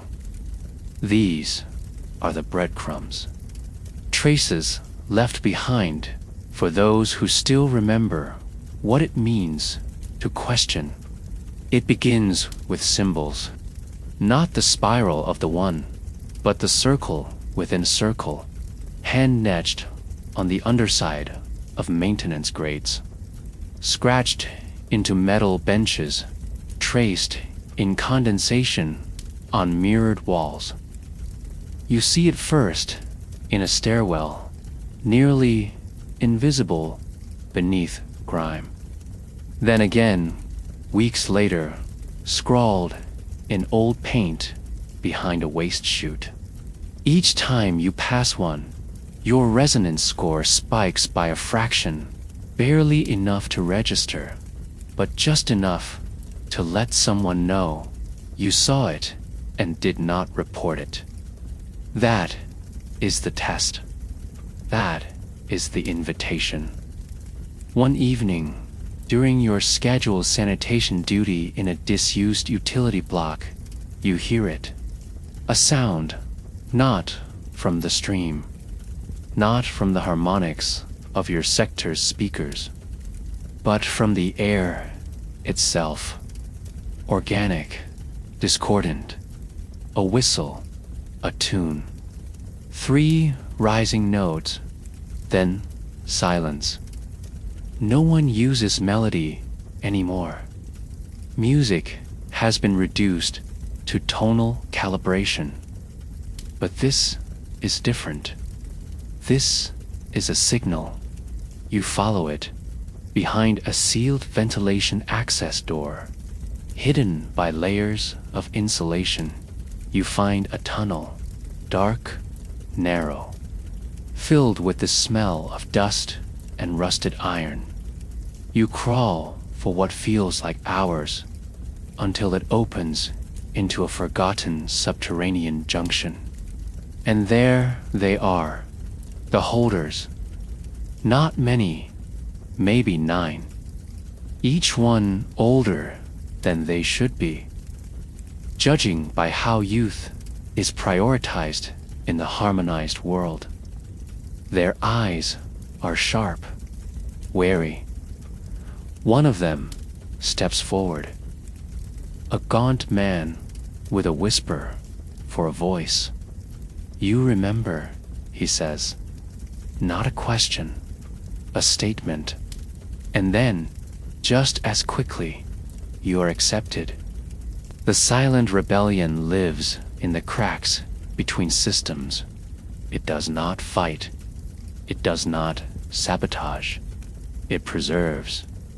Each member carries a fragment, an image, a poem, a scientific formula, a band melody, not recorded or written down, but memorized, etched into the mind, kept alive through silent repetition. One woman has memorized an entire band play from a vanished civilization. Another can recite the periodic table by heart. A third knows the steps to ancient dances no longer taught. They teach each other not with words, but with glances, with finger taps, with coordinated breath. It is language without sound, thought without broadcast. Their headquarters is nothing more than a cluster of forgotten rooms lit by scavenged batteries. The walls are lined with scraps, fragments of paintings recreated from memory, torn out pages of reconstructed texts, sketches of pre-unification architecture. In one corner, an old keyboard has been wired to emit tones. A child presses its keys slowly, learning what real music feels like. He smiles. You have not seen a real smile in months. They show you their map, not of the harmonized world, but of what came before. It is pieced together from memory, forbidden documents, and old world Jidata salvaged from fractured databases. They do not know everything, but they know enough. Enough to understand what was lost. Enough to recognize the lie. The world was never one. One woman tells you, okay?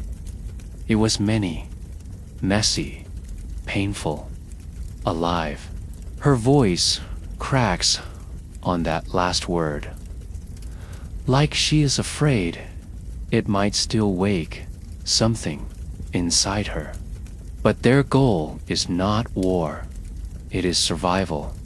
Memory survival. They believe that if even one person can remember what came before, truly remember, it might be enough to reawaken the world when the system eventually collapses. Because they do believe it will collapse, not by force, not by fire, but by entropy. Harmony cannot tolerate uncertainty. And eventually, the human mind, even suppressed for generations, will fracture under the pressure of endless sameness. When that day comes, they want someone ready to rebuild. And yet, their presence is a ticking clock. The harmony detection systems are not blind. They are slow, but thorough. Every week, another holder goes silent. The others do not ask what happened. They just light a small lamp, whisper the words that a holder was preserving, and pass it on to another. The child who plays the keyboard, he knows he is next. His resonance scores have begun to falter. His eyes linger too long on colors. His breath moves offbeat during still hour, but he does not cry. He simply plays the song faster, harder, burning it into his own mind, so that, if he is taken, the notes might echo elsewhere. One night, during a rare group convergence, you all gather in a circular room far below the city's old infrastructure grid. In the center lies a sculpture, a crude reconstruction of a phoenix made from machine scraps and melted glass. It does not function. It does not serve a purpose. And that is the point. It exists in this world that is rebellion. The oldest among you, a former stream coder turned traitor, tells the group a truth none have dared speak aloud. Q. The high voice is breaking.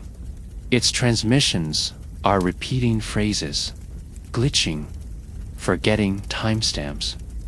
It is not divine, he says. It is decaying.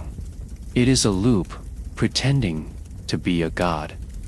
A wave of quiet shock ripples through the room. Could it be true? Could the cult's foundation be artificial after all? You do not know if it is hope or terror you feel. But the meeting is short. Always short. No one lingers in one place for long. The more you gather, the more noise you create. And noise invites attention. The very next night, your access tunnel collapses. Not by accident. The Harmony Wardens do not knock. They do not announce. They remove. The rooms are cleared. The holders vanish. The keyboard is smashed. But the phoenix is still there, untouched. Because they do not understand what it means. Because to understand a symbol, one must have memory. And memory, though it flickers, still burns. You escape into the tunnels, breath ragged, your chest tight with fear and fury. You do not know if anyone else made it out. You do not know if you are now the last holder. But you remember the old world, the lost music, the lies they told. The silent rebellion is not over.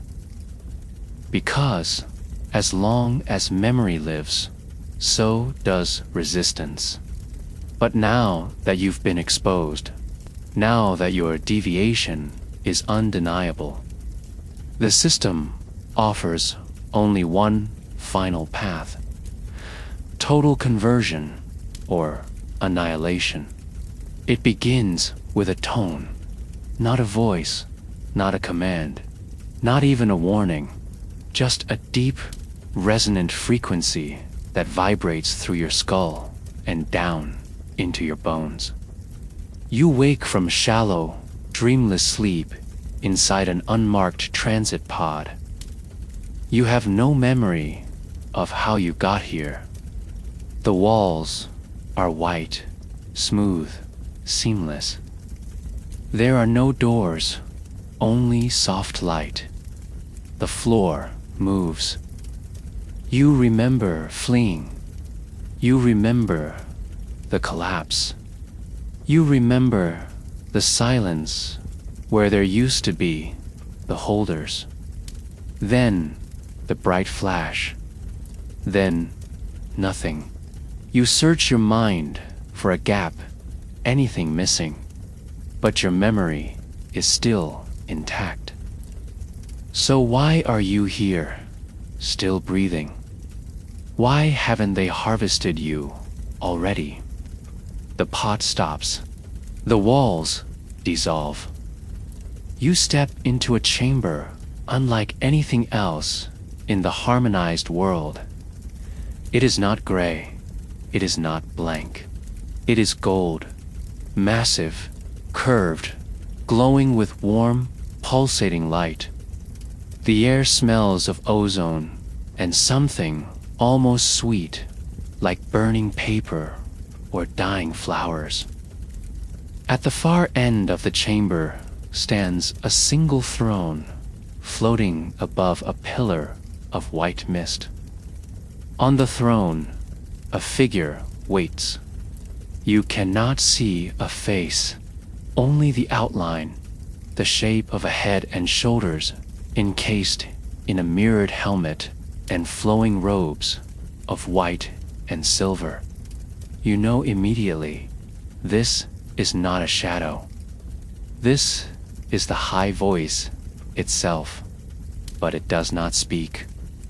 Instead, 12 figures step forward from the walls, each one a shadow, standing in a perfect arc behind the throne. The 12. They do not move. They do not breathe. You feel your knees begin to weaken. You've seen them before, but never like this. Never when the room was this quiet, this real.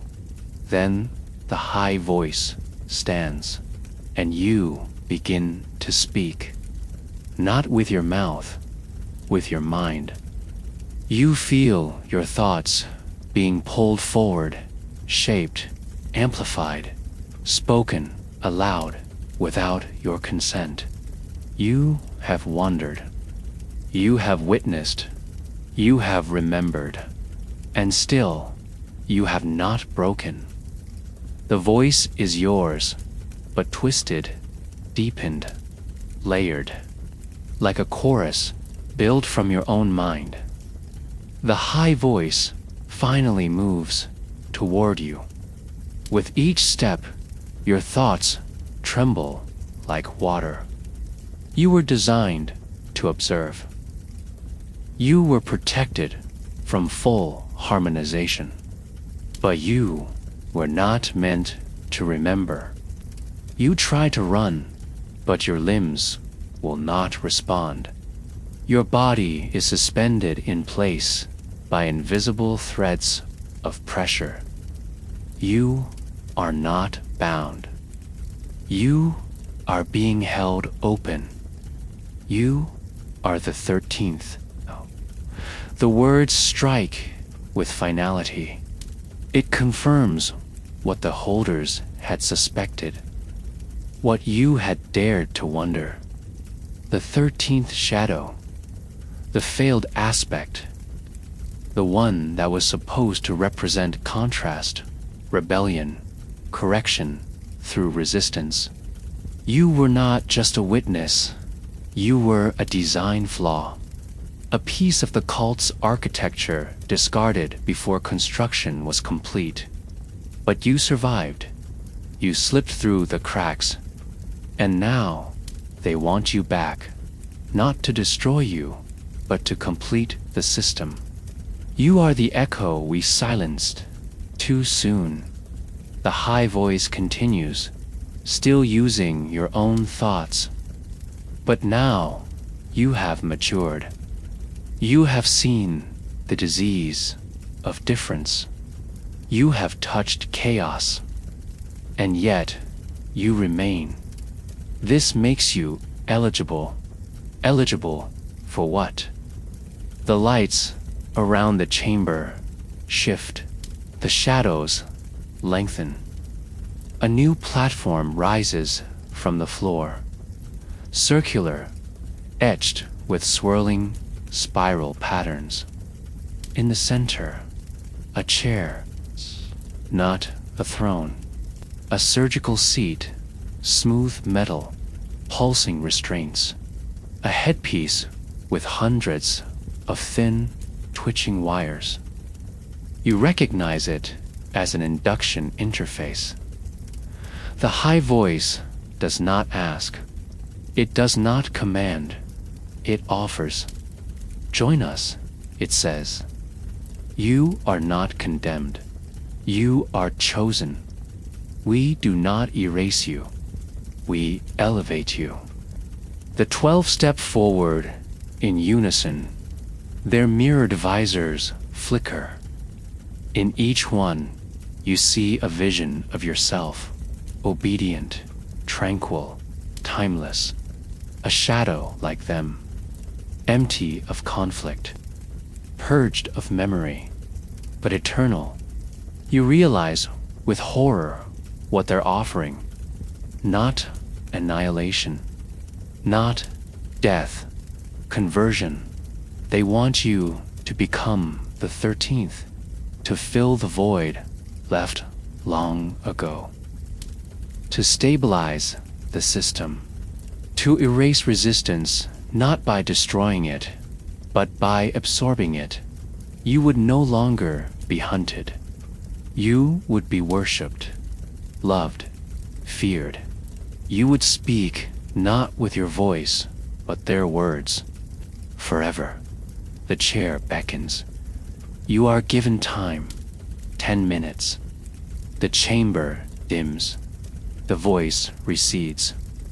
You stand alone before the threshold of oblivion, disguised as purpose. And you think of the holders, now scattered or dead. You think of Ava's smile, of the child and his forbidden keyboard, of the smell of real earth in the fracture. You remember the weight of forgotten books, the glow of old languages, the pain of individuality. You remember what it felt like to not belong. And you understand this is not a choice, because choice no longer exists. If you sit in that chair, you live forever, but not as yourself. You will be a mask, a weapon, a perfected cog in an endless engine. If you refuse, you die, not quickly, not cleanly. You will be fragmented, harvested, scrubbed, archived. Your memories dissected and filed away like dead insects in glass drawers. The result is the same. Unless you close your eyes, take a breath, and do the one thing the system cannot comprehend. You leap. You throw yourself backward, away from the chair, away from the platform. You slam your body against the wall behind you, where a small pulse, a flickering light disrupts the structure. A weak spot, a glitch, a breach. You burst through. Sirens scream. The shadows react. The high voice roars, not aloud, but inside your bones. You are running through tunnels not meant to be accessed, through back doors of the system's architecture. The air tastes of smoke. The lights flicker. The ground shakes. You are not escaping. You are corrupting. Your mind floods with images, memories, forbidden data leaking from your own neural core, triggers from your suppressed design. You were made to observe, but also to record. And now, you are unleashing everything you saw, everything you felt into the stream. Every lie, every truth, every secret. Flooding the perfect system with the virus of memory. You don't know how long you can run. You don't know if you can survive. But the world feels different now. Somewhere, in a harmonized zone far away, a child hums a tune he cannot explain. Somewhere, in a sleep pod, a citizen dreams of color. Somewhere, on a wall, a spiral stops spinning. But your story does not end here.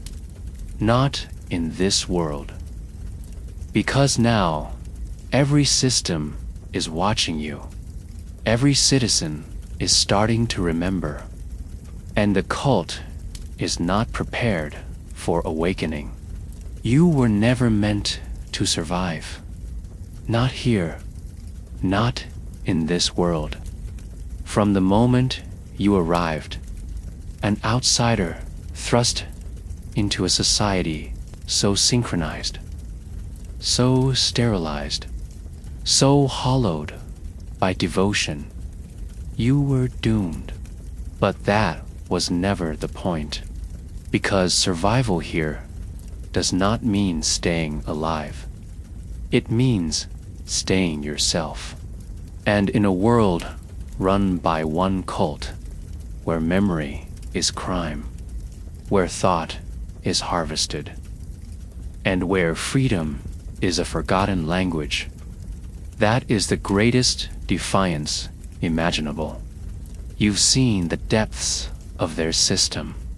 You've walked the gray corridors of harmony, breathed the stale air of ritual, knelt before gods built from silence.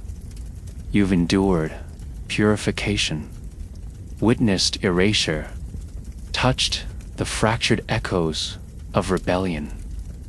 And now, you've broken something. A loop, a pattern, a rhythm, tease. And maybe that's enough. Because cults do not die from fire or war. They die from doubt, from small fractures that spread, from a single act of disobedience that spirals into awakening. And somewhere, someone watching you remembers. Maybe just a face, a name, a whisper. But memory is contagious, and in time, the spiral might stop spinning. If this journey into a cult-controlled earth stirred something in you, an unease, a flicker of what freedom truly means, don't let it end here. Like and share this video to help spread the resistance. Leave a comment below. What part of this world disturbed you the most? Or what would you do if you woke up inside it? And if you want to experience more mind-bending realities, subscribe for new episodes where we travel into futures you were never meant to witness. Because sometimes survival is not about winning. It's about remembering who you are when the world demands you forget. This was why you will not survive in a world ruled by one cult. And you were lucky to make it out alive.